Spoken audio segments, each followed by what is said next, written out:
बिस्मिल्लाहिर्रहमानिर्रहीम। अस्सलाम वालेकुम। आज 29 अप्रैल बरोज़ सोमवार हम बात करेंगे दो अहम इशूज़ के हवाले से। पाकिस्तान तहरीक इंसाफ के 8 MPAs और 1 MNA की दरख्वास्त पर और अपीलों पर ट्राइब्यूनल में, इलेक्शन ट्राइब्यूनल जो हाई कोर्ट का है उसमें समाअत हुई है। बहुत अहम पेशरफ़्त सामने आई है, वो मैं आपके साथ शेयर करूँगा और साथ में आपको बताऊँगा कि ये ज़िमनी इंतखाबात में पाकिस्तान तहरीक इंसाफ ने अपनी 5 सीटें हासिल कर ली हैं। उसकी तफसील भी मैं आपके साथ शेयर करूंगा और साथ हम बात करेंगे सेशन जज शाकिरुल्लाह बायाब हो गए हैं और मैं समझता हूं कि ये एक बहुत बड़ी कामयाबी है हमारी खैबर पख्तूनख्वा हुकूमत की और हमारे इदारों की कि उन्होंने पेशावर हाई कोर्ट की जानिब से 3 रुकनी जो बेंच था उन्होंने बाकायदा तौर पर IG को और चीफ सेक्रेटरी को अहकाम जारी किए थे।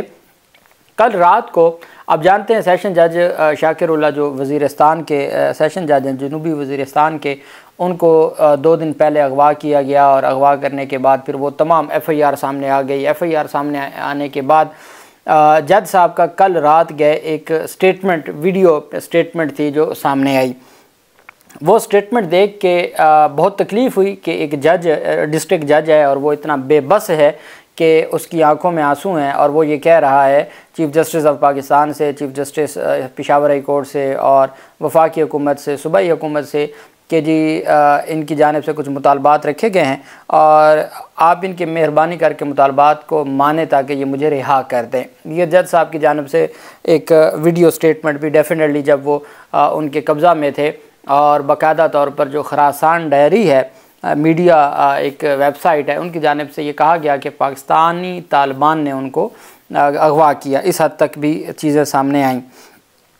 तो जज साहब की स्टेटमेंट आ गई। स्टेटमेंट के बाद फिर रात गए जो सूबाई हुकूमत की जानिब से ये मैसेज दिया गया कि जी उनको बादियाब करवा लिया गया है और मुश्तरका ऑपरेशन था और उस ऑपरेशन में ये बड़ी कामयाबी मिली है।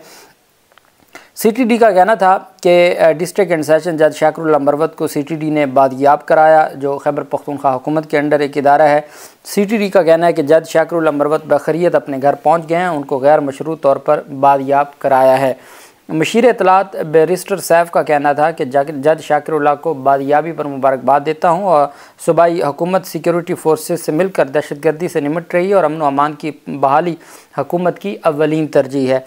इससे पहले जो जज साहब का बयान के हवाले से भी चीज़ें सामने आई थी, लेकिन ये एक अच्छी खुशाइंद बात है और बतौर पाकिस्तानी हमारे लिए एक अच्छी खबर है कि जो एक अफसोसनाक वाक़या पेश आया था उसमें बिल आखिर उनकी वो अपनी फैमिली के पास पहुंच चुके हैं। IG खैबर पख्तूनख्वा की जानिब से जो स्टेटमेंट दी गई है जज साहब की बादियाबी के हवाले से, IG खैबर पख्तूनख्वा अख्तर हयात ने कहा है कि सेशन जज शाकिरुल्लाह की बादियाबी सिक्योरिटी फोर्सेस की कामयाब कार्रवाई से मुमकिन हुई। उन्होंने बताया कि सेशन जज शाकिरुल्लाह के अगवा के फ़ौरन बाद कुलाची और टांक समेत मुतअद्दिद इलाकों में इंटेलिजेंस बेस्ड ऑपरेशंस किए गए। IG का कहना था कि सेशन जज की मुंतकिली रोकने के लिए मुश्तबा इलाकों में सिक्योरिटी हिसार कायम कर दिया गया था और पुलिस और कानून नाफिज करने वाले इदारों की मुश्तरका कार्रवाइयों के दौरान दर्जनों दहशतगर्दों को हलाक किया। IG अख्तर हयात के मुताबिक सेशन जज शाकिरुल्लाह महफूज और खैरियत से हैं और डेरा पुलिस की हिफाजत में हैं, जो वो अपने खैरियत से घर भी पहुंच गए हैं, जो उसके बाद CTD की जानिब से ये पैगाम आया। मैंने आपको कहा था कि जब ये अफसोसनाक वाक़या पेश आया, तशवीशनाक वाक़या था और उसके ऊपर फ़ौरन chief justice Peshawar high court ने उनके साथ 2 सीनियर जजेस ने IG को और चीफ सेक्रेटरी ऑफिस को तलब किया और फिर अहकाम जारी किए। तो मेरे ख़्याल में ये एक बड़ी कामयाबी है खैबर पख्तूनख्वा हुकूमत की।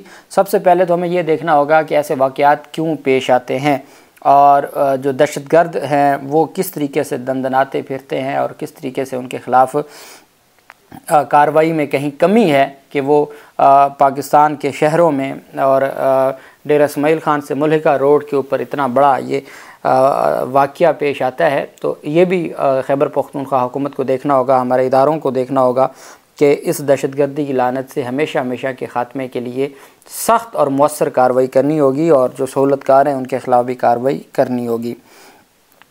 दूसरी जानिब जो अहम पेशरफ़ सामने आई है, पाकिस्तान तहरीक इंसाफ के जो 8 MPA जो फॉर्म 45 के मुताबिक MPA थे और 1 नेशनल असम्बली के जो मेंबर थे, उनकी दरख्वास्त पर समाअत हुई और अदालत में ये पहला केस था जिसके ऊपर और ये पहली खैबर पख्तूनख्वा में पेशावर हाई कोर्ट का 2 जजेस पर मुश्तमिल ट्राइब्यूनल था जिसने समाअत की है। पाकिस्तान तहरीक इंसाफ के तैमूर सलीम झगड़ा उनकी दरख्वास्त पर समाअत हुई है और बहुत अहम समाअत थी। और इसी तरीके से अब्बास आफरीदी की दरख्वास्त पर समाअत हुई है और उसके ऊपर भी हम बात करेंगे। Abbas Afridi versus Shahriyar Afridi and others. ये अब्बास आफरीदी नून लीग के हैं।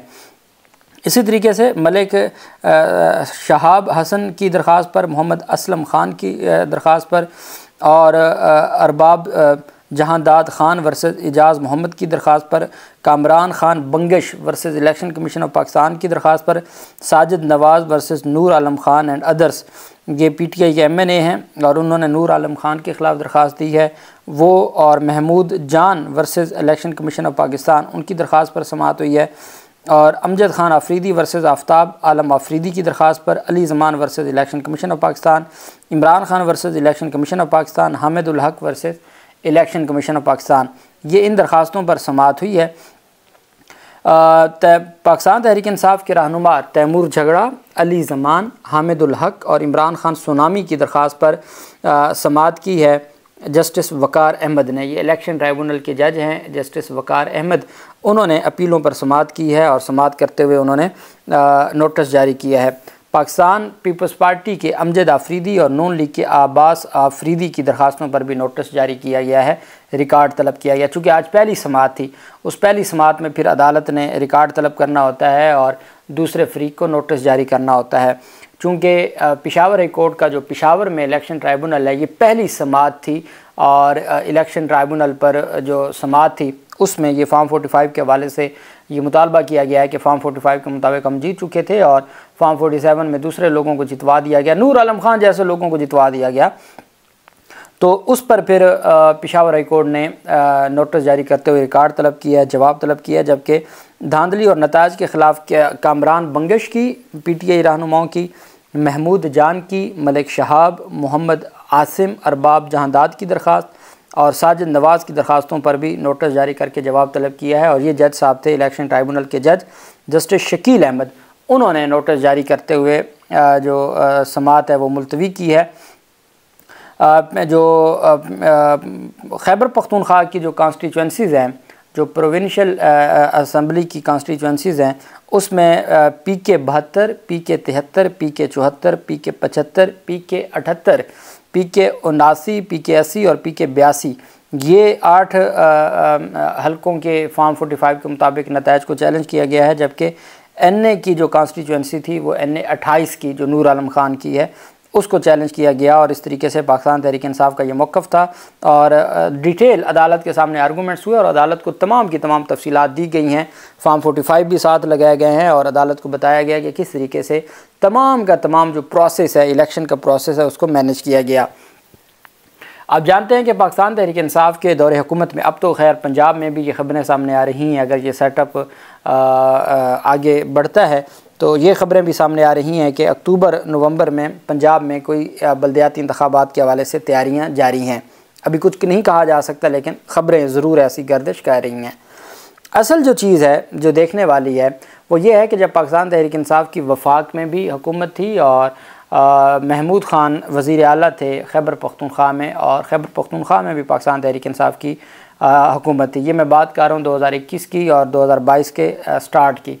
उस वक्त हमने देखा कि पाकिस्तान तहरीक इंसाफ को बल्दियाती इंतखाबात में बहुत नुकसान हुआ। पाकिस्तान तहरीक इंसाफ दूसरे नंबर पे आई और पहले नंबर पर PDM की हुकूमत जमातें थीं जो बल्दियाती इंतखाबात जीती। अब ऐसी क्या वजह थी कि पाकिस्तान तहरीक इंसाफ एकदम इतना नीचे चली गई थी? उसकी वजह मकामी क़यादत का जो असर व रसूख था, या मकामी क़यादत की जानिब से जो अपने लोग हैं या अपने कारकुनान हैं उनसे बिल्कुल अपने आप को अलग कर लेना था और उनसे दूर हो जाना था, जिसकी वजह से अल्टीमेट वो लोग आहिस्ता आहिस्ता पीछे हट गए।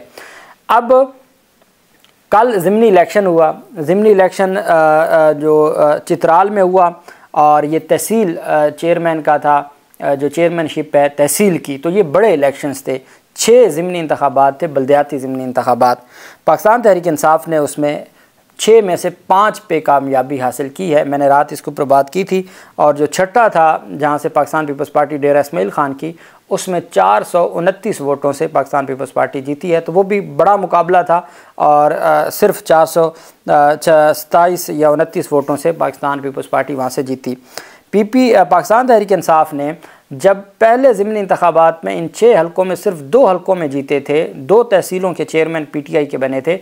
इसमें एक वो भी तहसील है जिसमें पाकिस्तान तहरीक इंसाफ के जो जीते हुए उम्मीदवार थे, जो तहसील मेयर थे, उनको डिसक्वालीफाई कर दिया गया था 9 मई के केसेस की वजह से।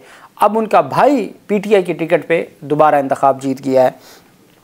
तो चित्राल में तंगी 4 सदा में पाकिस्तान तहरीक इंसाफ जीत गई है। चित्राल दरोश में जीत गई है। बालाम बट दीर में पाकिस्तान तहरीक इंसाफ जीत गई है। दासू कोहिस्तान में जीत गई है। कतलांग मर्दान में जीत गई है। और सिर्फ जो दाराबान DI खान है उससे पाकिस्तान पीपल्स पार्टी के जो उम्मीदवार हैं वो 429 वोटों से जीते हैं। तो पाकिस्तान तहरीक इंसाफ को 5 सीटें मिली हैं इन इंतखाबात में, और मैं ये समझता हूँ कि ये बड़ी कामयाबी है। और उसकी असल वजह यह है कि इस वक्त एक नोबल कॉज के लिए लोग हर सूरत पाकिस्तान तहरीक इंसाफ के साथ खड़े हैं।